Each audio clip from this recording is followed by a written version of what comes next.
But I think what really matters too is acceptance gitu. You know what I mean? Just accepting that okay, in the next 2 weeks my mental health is gonna suffer gitu.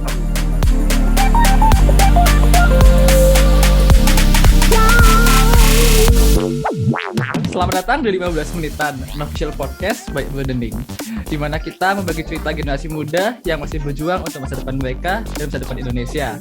Di sini ada aku Stefan sebagai host, dan juga perkenalkan ada aku Nia sebagai co-host yang akan menemani Stefan dalam 15 menitan ke depan. Nah, last time kita udah bahas sama Vivian nih bagaimana she always trying to find out what she likes, dan itu kan butuh banyak energi to try a lot of things. Tapi yang what I found really interesting here itu bagaimana she manages her mental health dan menghadapi everything that's happening in the world kan, apalagi with a lot of uncertainties. So this is how Vivian's way to survive in this wild world. Bener banget sih, tapi kayak bener-bener kayak orang yang tinggal di kota gede ya, terutama kalau misalnya Betul. mereka nggak taking a step back tuh bener-bener yang kayak jadi bawaannya pengen marah mulu. Bener sih. Sesimpel es di Jakarta orang-orang kayak tin padahal baru lampu hijau berapa detik udah langsung kayak gitu, kayak Belum lampu hijau bahkan kayaknya. Iya, jadi kayak jujur kayak proses pendewasaan kayak gitu tuh yang justru kayak nge-force kita buat jadi lebih baik. Karena aku sendiri juga kayak baru akhir-akhir ini nge-gym Kak sebenarnya. Wah, Dan keren. kalau nggak nge-gym aku nggak bakal bangun pagi. Nah, iya kan, Jadi kayak ya setuju banget. keren. Iya, nge-gym. I wish I can go to gym. Kalau gym I cannot. Gak tau kenapa. Oh, ya. Jangan lupa satu-satu. Capek. Mental state dulu, habis itu baru physical state. Oh iya, bener juga.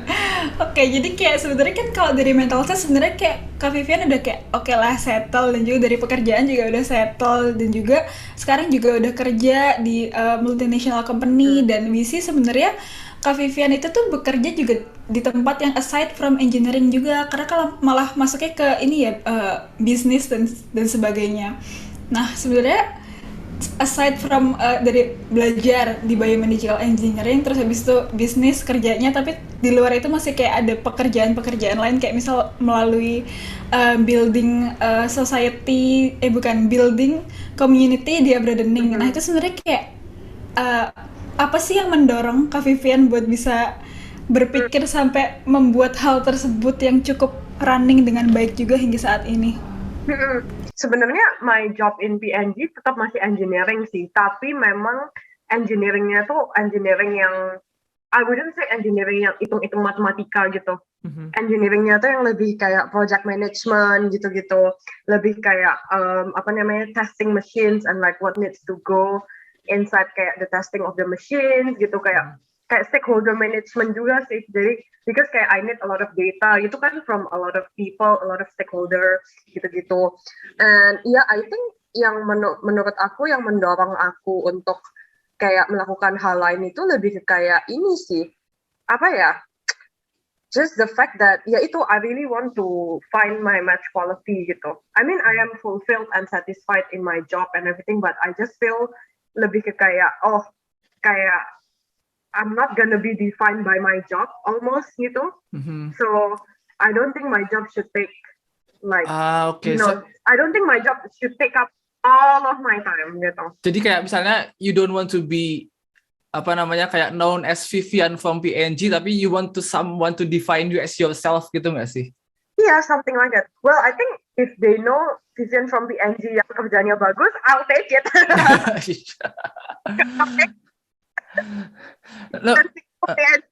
it. Yeah, sure. Bercanda. Tapi bener, kayak maksudnya, I just feel like there are other things that I just want to pursue gitu.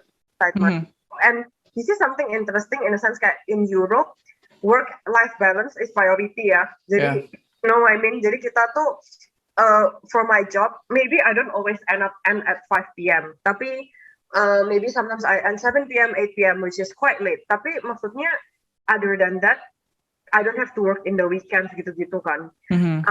And if you do, it's probably because you want to, not because you need to gitu. Nah jadi I think lebih ke kayak gitu sih. I just want to kayak keep exploring my passion kan. Even though I have found a job, but I do still feel I can do other things outside my job gitu-gitu. And second thing, I also feel kayak I'm still so young gitu. I really don't know like where I want to end up really even Yeah. after trying all these things. I still don't know where I want to end up. And another thing yang lebih penting tuh kayak soal mobility ya, in a sense kayak I don't know if I want to live in the UK forever gitu. Mungkin aku mau pulang Indo, mungkin aku mau ke US, mungkin mau kemana. Dan I think it's important to understand in each country itu apa sih kayak apa industri yang booming gitu kan, apa yang sebenarnya masih happening. Dan ya makanya I decided to kayak ikut-ikut project gitu kayak Young Leaders for Indonesia gitu-gitu, karena ya menurut aku fun-fun aja gitu sih. And memang I think another thing that I want to highlight tuh juga kayak even I am involved in a lot of project, and sometimes tuh memang mental health there are cases where it's not my priority gitu kan. So because I don't want to paint this image where kayak I can do everything at ease, Yeah. because it can be challenging sometimes, and it can be very tough. But another thing that I want to highlight too, sometimes for me personally, I don't prioritize my mental health 24/7 gitu. And it's something that I stand by for myself, not advising it for other people. Karena I think in the narrative outside banyak yang bilang mental health is the most important thing. Mental health tuh you have to prioritize it all the time. To me that is not the case sih. Kayak memang when it's really really busy period, such as kayak right now gitu kan, when my family is coming, and then I have a lot of deadlines in my other project, and then burdening juga baru buka podcast and all these things, my mental health does suffer gitu. When I say suffer tuh lebih ke kayak ya ngerasa stres gitu kan ya, bukan kayak gimana juga gitu, tapi I know aku ngerasa stres atau mungkin kayak agak nggak tenang gitu kan, wah I have so many things nggak selesai gitu. But I think what really matters tuh is acceptance gitu, you know what I mean? Just accepting that okay, in the next 2 weeks my mental health is gonna suffer gitu. I think that acceptance, and like I said ya, kayak we come back again to taking step back gitu loh, kayak having that time to take a step back and accept that okay my mental health is gonna suffer tuh does me a lot better than ketika you are not aware and then gak ngerti gitu kayak what's happening to me, padahal what's happening to you is just you have all of deadlines and your mental health take a backseat gitu kan. Jadi I think that's what's important to me. Mental health suffering itu kayak ya when I say suffer nggak gimana-gimana again, tapi mental health sort of decline I would say ya is fine to me gitu, but as long as I'm aware of it so I can prepare myself for it gitu. Jadi misalnya kayak kalau aku lagi sibuk, aku suka makan enak gitu. Then I also accept. Okay, I agree to that. Self reward itu penting. Maybe I'll accept kayak okay my bank account mungkin agak turun dikit gitu kan, atau kayak okay maybe I will gain some weight gitu. Jadi I think having that awareness is super important ya, kayak in everything, because kayak you prepare for the outcome. Jadi ketika nanti kamu gendutan dikit atau gimana, nggak sedih, because you know this is gonna happen. You know that in order to get the job done, kayak this is what's required gitu kan. And yeah, you have to evaluate, ya ini periodnya berapa lama gitu kan. But for me, usually it's around 2 weeks, maximum 1 month gitu kan, busy period. And ya udah, kayak as long as you have that awareness, it's actually fine for me gitu. That's why I think kayak maybe as you say I have a lot of energy gitu ya, is because kayak I'm aware what's gonna come. Kayak I really take the step back and acknowledge kayak okay aku bakal capek, it's fine gitu. Jadi aku nggak gerundel gitu dalamnya kayak kenapa sih aku capek banget gitu, karena I already know aku bakal capek gitu. Dan itu sesuatu yang emang you choose to do kan, karena kamu itu you kayak aware to choose the decisions. Tapi yang kita belum ngomongin dari tadi itu adalah kayak we have talked all about yourself kan, about how you keep composure for yourself. Tapi satu hal yang belum kita omongin adalah I see bahwa kamu tuh punya suatu keinginan lebih besar lagi, terutama untuk contributing to the society. Apalagi kayak kamu melihat bahwa kamu dapat privilege tadi, bahwa kamu bisa kuliah belajar di Singapura saat kamu masih muda, and then you go to the UK, and now you're working as an engineer, and you now doing a lot of stuff aside kan. So I believe that you have something that really big that you want to achieve to the people. Is it correct? Yeah, that's definitely correct. I think passion, my fuel first and foremost too is passion ya. And something about me too is that people tell me kayak I have a strong conviction of how things should look like and how things should be done gitu. And it can rub people off the wrong way sometimes. I do acknowledge that, and I have experienced that. Sometimes ketika aku talk about these things yang people are not as passionate itu, maybe they think it's like a little bit preachy gitu kan, atau a little bit kayak prescriptive gitu. Padahal I try my best that there are reasons why I feel so strongly about something and how it should be done, and it's because especially education gitu. Jadi and this makes sense, right? Because kayak education is something that is very close to my heart. Of course, when I was young, my family places a lot of value for education. I mean, I go to UCL here. You know, let's be real, tuition fee is expensive, but kayak my parents do save a lot of money as much as they can when I was young. So it has always been kayak the plan gitu kan. Kayak, I mean, we don't know where I was gonna go at that time. Tapi maksudnya, they wanna make sure kalau misalnya aku bisa kemana gitu, kayak mereka juga bisa bayarin gitu. So, jadi itu satu ya, value of education is super important in my family. Terus yang kedua, that opportunity to go to Singapore when I was 15 completely shift my perspective gitu. Kayak I get understanding of how learning should look like and how learning should feel like gitu.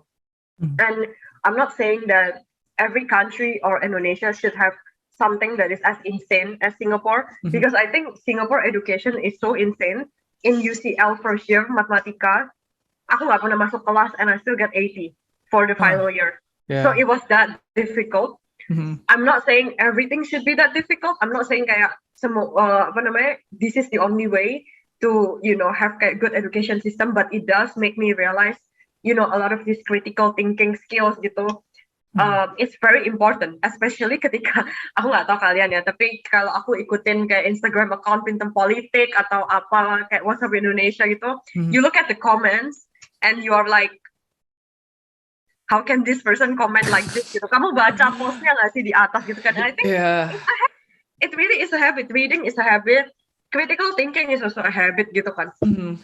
I think that's jadi itu reason kedua gitu ya. I just feel very passionate about education and how it should look like and how it should feel like.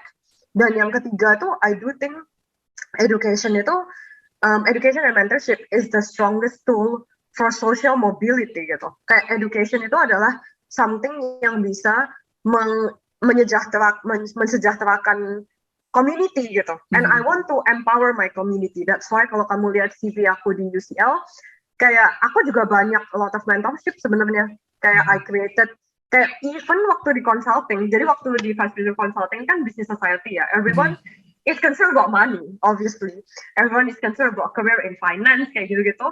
I make my own mentorship masih gitu, kayak that's how passionate I am about mentorship gitu kan. And waktu aku sebelum lulus, aku juga di final year tuh make my own kayak webinar bi-weekly gitu, kayak helping people to go to PhD sama helping people to go to industry gitu. And it's something that I am really, really passionate about gitu ya, because I do think education can change life gitu. Kayak if it wasn't for my Singapore, I don't think I would be here gitu, I think. Because kenapa? Yang pertama, aku di Surabaya, aku masuk national school, aku nggak masuk internasional. Because kayak, I think waktu itu ya memang my family juga kayak, you know, kayak sekolah Katolik gitu kan, not really familiar to international school. Yang kedua, financial wise, I mean, I'm not sure how likely it is, right? Because the whole reason why they can save is because my 4 year itu dibayarin Singapura gitu. Jadi kayak if I graduate with my national ijazah, ya maksudnya I'm not saying it determines kayak my success atau gimana, tapi definitely my undergrad nggak mungkin in something as cool as UCL gitu kan. Because kayak ya ijazah SMA nggak cukup untuk masuk UCL. Jadi I think it really changed my life gitu loh, Stefan. Kayak it really changed my life, this scholarship, and kayak I'm so passionate about it because I just feel sometimes people don't know the information gitu kan, but hey, I wanna let people know kayak this information exists, kayak there are many ways to roam. Also, you don't have to get too cool undergrad in the first place gitu kan, kayak you will find your own way gitu.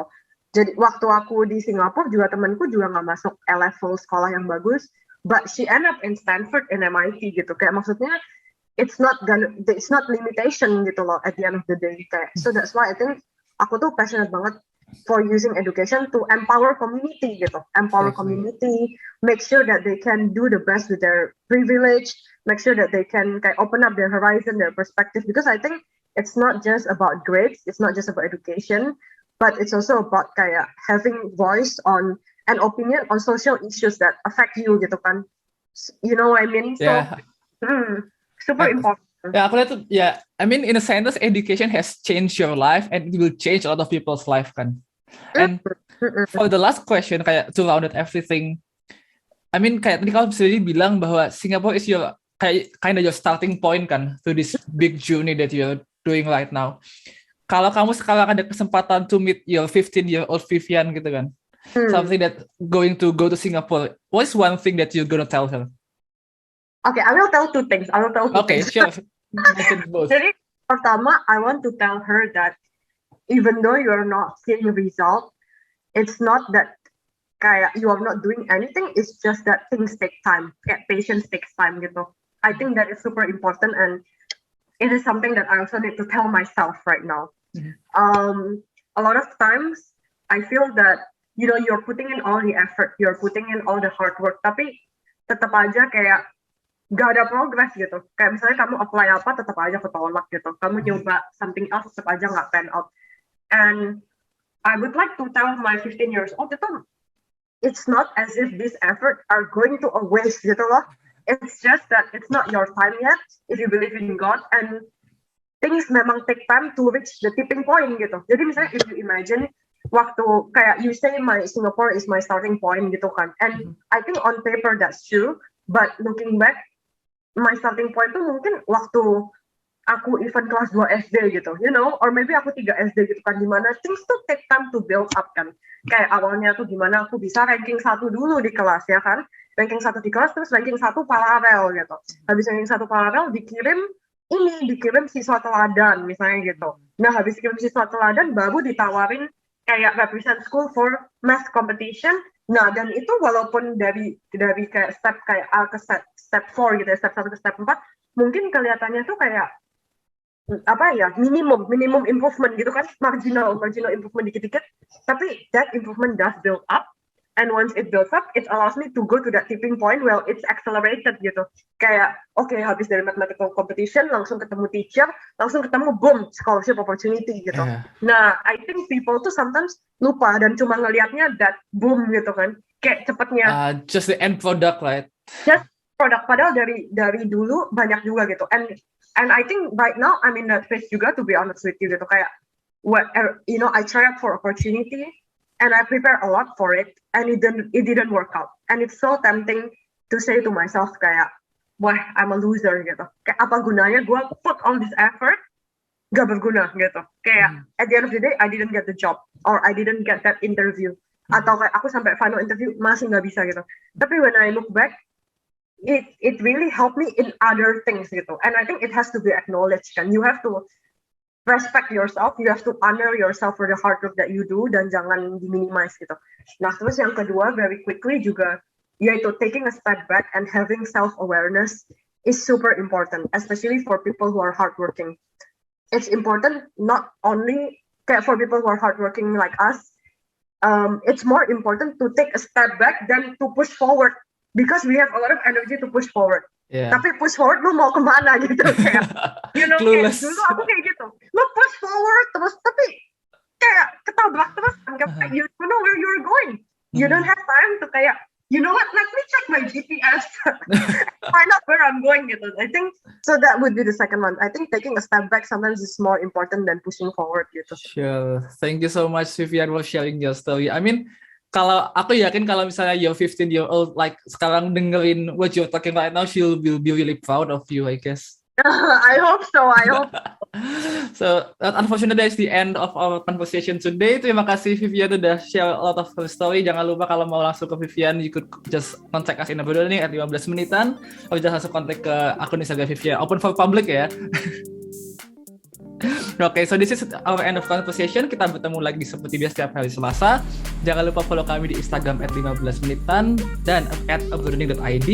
Subscribe di platform podcast favorit kalian dan subscribe, like, and comment di channel YouTube kita. This is 15 Menitan, an official podcast by Uploading. See you next time. Bye-bye. Thank you. Bye.